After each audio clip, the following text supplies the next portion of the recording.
कहानी की शुरुआत में हमें बहुत ही खूबसूरत सिटी को दिखाया जाता है जहाँ के लोग चाय के बहुत शौकीन होते हैं। वहीं हम एक पुराने घर में टी पेड मास्टर को देखते हैं जो अपनी वाइफ के साथ छोटे छोटे टी पेड्स बनाया करते थे, जिनकी खासियत होती थी कि उन पर चाय डालने से उनका रंग बदल जाता था। मास्टर आज एक लेडी टी पेड को बनाते हैं जिसका नाम वो जियांग रखते हैं, मगर तभी उनकी वाइफ को हार्ट अटैक आ जाता है जिससे वो टी पेड नीचे गिर जाता है, जिसे गिलेरी लेकर भाग जाता है। मास्टर की वाइफ की डेथ हो जाती है, इसीलिए मास्टर अपने सभी टी पेड को बेचकर अपना काम बंद कर देते हैं। फिर हमें चाय की दुकान पर उन्हीं टी पेड को दिखाया जाता है जिन्हें मास्टर ने बनाया था। दुकानदार अपनी दुकान पर आए सभी लोगों को उन टी पेड्स की खूबी बताता है कि इनके ऊपर पानी डालने से ये रंग बदलते हैं। ये देखकर सभी लोग खुश होते हैं, मगर वो दुकानदार एक टी पेड पर पानी नहीं डालता जिसका नाम तांग होता है। एक लड़की तांग पर भी चाय डालने लगती है, मगर दुकानदार उसे रोक देता है और उसे बताता है कि ये रंग नहीं बदलता, इसीलिए मुझे बेकार लगता है और किसी दिन में इसे फेंक दूंगा। ये कहकर उसे साइड में रख देते हैं। फिर हमें रात का सीन दिखाया जाता है कि सभी इंसानों के जाने के बाद वो सभी टी पेड जिंदा हो जाते हैं। तांग काफी शरारती होता है, इसीलिए वो दूसरे टी पेड को परेशान करता है। फिर वो अपने दोस्त पिगी के पास जाता है जो हमेशा फिजिक्स की बुक पढ़ा करता था। तभी वहाँ सारे टी पेड इकट्ठा होकर आज की प्रोडक्टिविटी की गणना करने लगते हैं, क्योंकि उनका मानना था कि जितनी बार उन पर चाय गिराई जाएगी उससे और ज्यादा भाग्यशाली बनेंगे। और इनमें से खुशबू भी आती थी। कॉइन फ्रॉग नाम का एक टी पेड बहुत खुश होता है क्योंकि आज उस पर सबसे ज्यादा बार चाय डाली गई थी। तांग को इससे बुरा लगता है क्योंकि उसके रंग न बदलने की वजह से कोई उस पर चाय नहीं डालता। फिर भी वो सभी से दिखावा करता है कि वो बहुत खुश है, कि वो सबसे अलग है। वो उदास होकर खिड़की पर बैठ जाता है। पिगी उसके पास आता है और उसे समझाता है कि रंग ही सब कुछ नहीं होता, इसीलिए तुम्हें परेशान होने की कोई जरूरत नहीं है। मगर तांग उसे कहता है कि मैं कुछ भी करके अपने रंग को बदल कर रहूंगा, जिससे मेरा भी चाय डालने पर रंग बदलेगा। और अब वो सपने देखने लगता है कि रंग बदलने के बाद सभी उसे पसंद करने लगेंगे। अगली सुबह हमें पहाड़ों पर एक मिनी रोबोट को दिखाया जाता है जो ऊपर से लुढ़कता हुआ सिटी में आ रहा होता है। वो एक फेरिस व्हील से होते हुए नीचे आता है और इधर उधर टकराते हुए उस टी पॉट शॉप में पहुंच जाता है। सभी टी पेड उसे देखकर डर जाते हैं। तांग भी उस रोबोट बॉल के साथ नीचे गिर जाता है। वो रोबोट अब एक्टिवेट हो जाता है जिससे सभी और ज्यादा डर जाते हैं। तांग हिम्मत करके उस रोबोट से पूछता है कि तुम कौन हो और कहां से आए हो। रोबोट उन्हें बताता है कि मैं आज से 3 साल बाद फ्यूचर से आया हूँ। फिर उन्हें एक प्रकाश की टनल दिखाता है जिसके जरिए वो इस दुनिया में आया था, मगर तांग को उस पर विश्वास नहीं होता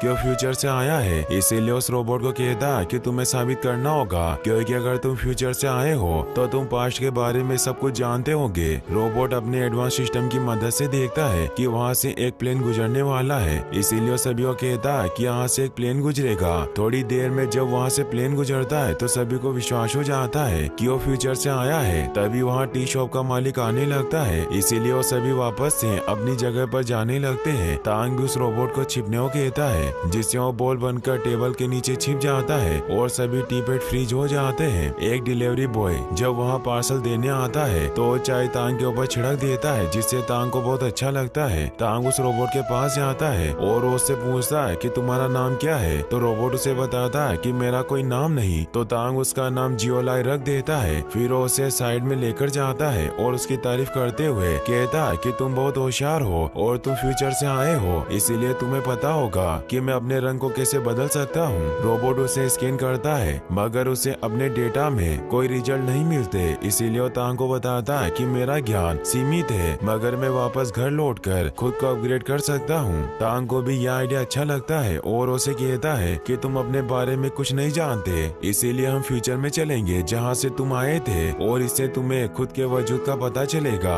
और मैं पता लगा पाऊंगा कि मैं अपने रंग को कैसे बदल सकता हूँ। पिगी उन्हें कहता है कि फ्यूचर में जाने के लिए तुम्हें एक वॉर मॉल खोलना होगा। तांग और रोबोट अब फ्यूचर में जाने के लिए खिड़की से बाहर आ जाते हैं। रोबोट तांग को पहाड़ी पर बने फेरिस व्हील को दिखाता है जहाँ से वो आया था, इसीलिए वो दोनों पहाड़ी की तरफ बढ़ने लगते हैं। वो एक बच्चे की ट्रॉली चुरा लेते हैं और वायर के थ्रू आगे बढ़ते हैं। रास्ते में उन्हें बहुत सारी परेशानियों का सामना करना पड़ता है, मगर फिर भी वो किसी तरह सब मुसीबतों को पार करते हुए फेरिस व्हील तक पहुँच जाते हैं। वो उसे ऑन करने के लिए कंट्रोल रूम में जाते हैं और फेरिस व्हील को ऑन कर देते हैं, जिससे लटक कर वो ऊपर पहुँच जाते हैं। उन्हें वहाँ रिंग दिखाई देती है, जिससे उन्हें लगता है कि वही वर्म होल है जिससे फ्यूचर में जाया जा सकता है। इसीलिए वो दोनों उन रिंग को पार करते हैं, मगर कुछ नहीं होता, जिससे वो परेशान होते हैं। रोबोट को लगता है कि उन्हें स्पीडस्टर की तरह सुपर स्पीड में उन रिंग्स को पार करना होगा। इसीलिए वो दोनों साथ में उन रिंग्स को पार करते हैं, मगर वो आर पार निकल कर नीचे गिरने लगते हैं और इधर उधर टकराते हुए वो एक पेड़ शॉप में पहुंच जाते हैं, जहाँ के जानवर उनके पास आते हैं, जिनमें एक बूढ़ी टर्टल भी होती है। तांग उन्हें पूरी बात समझाता है कि वो फ्यूचर में जाना चाहते हैं, मगर उन्हें वहाँ जाने का रास्ता नहीं पता। तो बूढ़ी टर्टल उन्हें बताती है कि तुम्हें ट्री होलमैन को ढूंढना होगा, जो ही तुम्हारे सभी सवालों का जवाब देगा, क्योंकि उसे सब कुछ पता है। मगर वहाँ तक पहुँचना बहुत मुश्किल है, क्योंकि वो अंधेरे अंडरवर्ल्ड में रहता है। इसीलिए तुम्हें गटर से होते हुए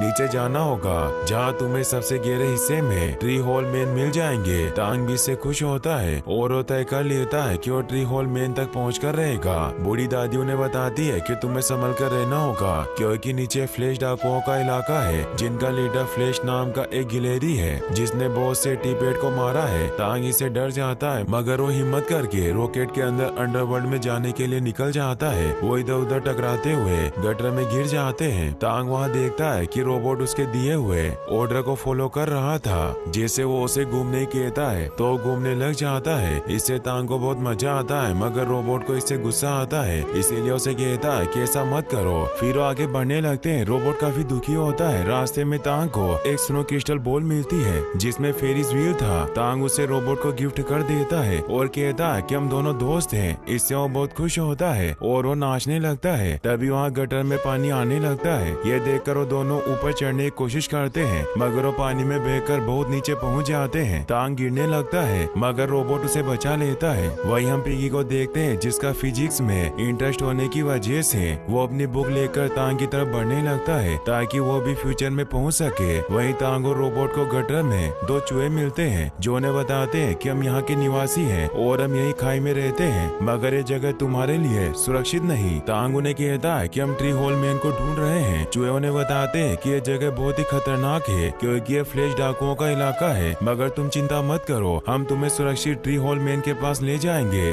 और उन दोनों को लेकर अपने अड्डे की तरफ बढ़ने लगते हैं। वो उन्हें अपनी चूहे की दुनिया में ले जाते हैं, जो बहुत ही खूबसूरत होती है। मगर हमें यहाँ पता चलता है कि उन दोनों चूहों ने तांग से झूठ बोला था और वो दोनों फ्लैश के लिए काम करते हैं, जो वही लुटेरा होता है जो टी पेड्स को नुकसान पहुँचाया करता था, और उसने बहुत ही बेशकीमती चीजें चुरा कर वहाँ सजा रखी थी। साथ ही उसने बहुत सारे टी पेड को भी गुलाम बनाकर रखा होता है। तांग जब ये देखता है तो काफी डर जाता है। फ्लैश रोबोट से कहता है कि मैं तुम्हें कब से ढूंढ रहा था। रोबोट उससे पूछता है कि क्या तुम जानते हो मैं कहाँ से आया हूँ। तो फ्लैश उन्हें बताता है कि मैंने अपने दोनों चेले मोटू और पतलू को तुम्हें चुराने के लिए लैब में भेजा था, जहाँ साइंटिस्ट तुम्हें बना रहे थे, लेकिन तुम्हें पूरी तरह से बनने में 3 साल का वक्त लगने वाला था। मेरे दोनों चमचे जैसे ही तुम्हें चुराने वाले थे, तो उनकी बेवकूफी की वजह से तुम वहाँ से टकराते हुए लैब से बाहर निकल गए। साइंटिस्ट ने तुम्हें बहुत पकड़ने की कोशिश की, लेकिन तुम पहाड़ी से नीचे निकल गए। लेकिन जब तुम डीएक्टिवेट थे, इसीलिए तुम्हें कुछ पता नहीं चला, और मैं जब से तुम्हें ढूंढ रहा हूँ। तांग को वहाँ जियांग नजर आती है, जो वही टी पेड़ थी जिसे फ्लैश ने चुरा लिया था। तांग जियांग को बताता है कि हम दोनों को मास्टर ने बनाया था, लेकिन जियांग उसे नहीं पहचानती। फ्लैश गुस्से में तांग को मारने लगता है, लेकिन रोबोट उसे बचा लेता है और वो जियांग को भी आजाद कर देता है, जिससे रोबोट जियांग और तांग को अपने साथ लेकर वहाँ से निकलने लगता है। फ्लैश अपने साथियों को उन्हें पकड़ने के ऑर्डर दे देता है, मगर रोबोट बड़ी चालाकी से बचते हुए वहाँ से निकलने लगते हैं। लेकिन फ्लैश जियांग का पैर पकड़ लेता है और उसे दूर गिराकर पकड़ लेता है। तांग को भी वो नीचे पानी में फेंक देता है। रोबोट को तांग नजर आने की वजह से वो गुस्सा होता है और उसे मारने लगता है, लेकिन फ्लैश जब उसे रुकने कहता है तो रुक जाता है, क्योंकि एक वॉइस कमांड रोबोट होता है जो किसी के भी कमांड देने पर काम करता था। इसीलिए जब फ्लैश उसे कहता है कि वापस चले जाओ, तो जियोलाइट रोबोट उस फैक्ट्री में जाने के लिए निकल जाता है जहाँ उसे बनाया गया था। फ्लैश इससे हैरान होता है और वो समझ जाता है कि वो रोबोट उसके आदेश का पालन करता है। वहीं तांग मिट्टी का बना होने की वजह से पानी में डूब जाता है और वो काफी कोशिश करने के बाद भी बाहर नहीं निकल पाता।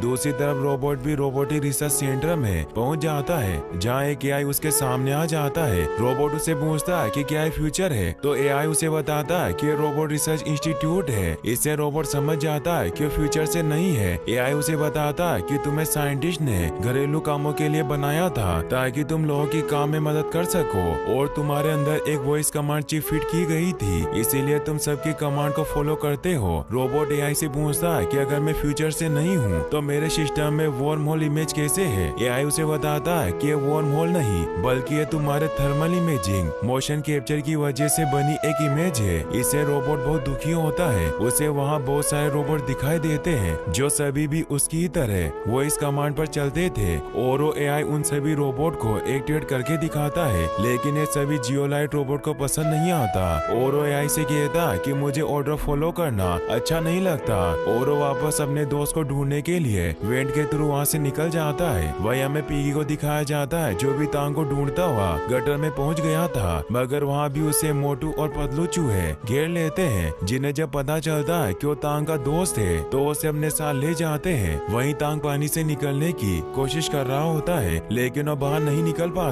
तभी वहाँ एक लंप फिश आती है जो चमक रही थी। तांग उससे डर जाता है, मगर तभी वो लंप फिश एक खराब डिवाइस में फंस जाती है। तांग उसकी मदद करता है और उसे बाहर निकाल देता है, जिससे अब वो लंप फिश अपनी पूरी फैमिली के साथ वहाँ आ जाती है, और अब तांग की दोस्त बन गई थी, इसीलिए उसे पानी से बाहर निकाल देती है। वहीं फ्लैश ने पिगी और उसके सभी दोस्तों को किडनैप कर लिया था, और वो उनसे जियोलाइट रोबोट के बारे में पूछ रहा होता है, लेकिन जब पिगी उन्हें कुछ नहीं बताता तो फ्लैश उसकी फेवरेट फिजिक्स बुक फाड़ने लगता है, मगर फिर भी वो उसे कुछ नहीं बताता। वहीं तांग वापस आगे बढ़ने लग जाता है, मगर तभी फ्लैश के चमचे उसे देख लेते हैं और उसे पकड़ने लगते हैं, मगर तभी जियोलाइट वहाँ आकर उसे बचा लेता है, जिससे तांग बहुत खुश होता है। अब रोबोट और उस चूहे के बीच फाइट होने लगती है। तांग और रोबोट मिलकर उसे हरा देते हैं, जिससे वो खुश होते हैं। तांग रोबोट से कहता है कि हमें जियांग को बचाना होगा। रोबोट उसे बताता है कि मैं तुम्हारे साथ नहीं चल सकता क्योंकि फ्लैश मुझे वॉइस कमांड के थ्रू कंट्रोल कर सकता है। फिर उसे पूरी बात बताता है कि कैसे वो रोबोटिक लैब में पहुंचा, जहां उसे पता चला कि वो फ्यूचर से नहीं है। रोबोट को एक चींटी दिखाई देती है जो पानी में फंसी थी, मगर रोबोट उसकी मदद करता है और उसे साइड में निकाल देता है। फिर वो तांग से कहता है कि मैं ट्री होल मैन से पूछना चाहता हूँ कि मैं खुद को दूसरों के कमांड फॉलो करने से कैसे रोक सकता हूँ। तांग भी उसकी इन बातों से काफी सैड हो जाता है, और अब वो दोनों पहले ट्री होल मैन को